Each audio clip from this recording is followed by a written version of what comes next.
biofuels. We teamed up with Biofuel Watch earlier this year, and we had the first and the biggest protest against biofuels yet in the UK. So here to talk to you from Biofuel Watch is Almut Ernsting.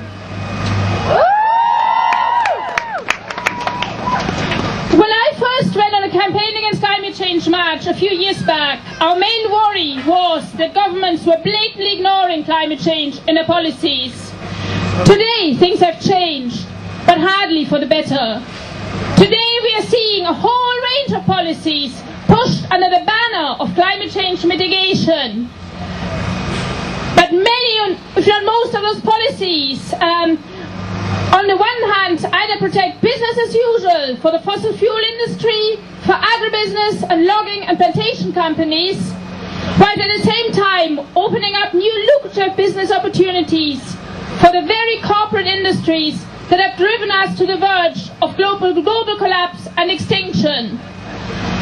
Today, we not only need to work for real and adequate responses to climate change, we need to also stop the false solutions pushed by governments and corporations, which are accelerating climate chaos and species extinction even beyond business as usual.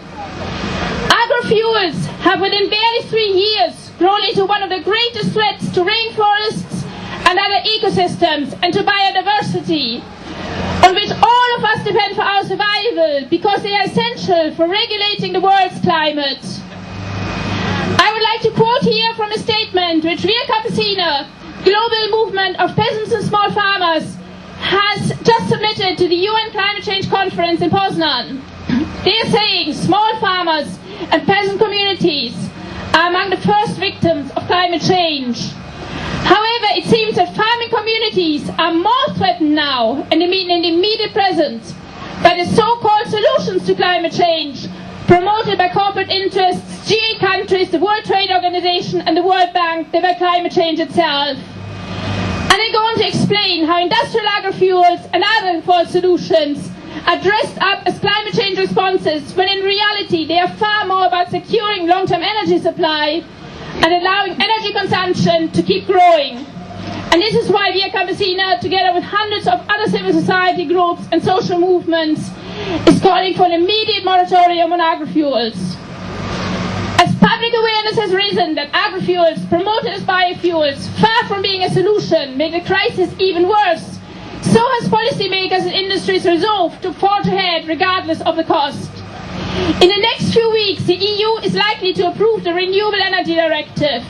Yet far from being an occasion to celebrate, Friends of the Earth, BirdLife International and others just yesterday condemned the actual proposals currently contained in the directive, saying that the specific interests of the biofuel industry prevail at the expense of the world's poor, biodiversity and efforts to fight climate change.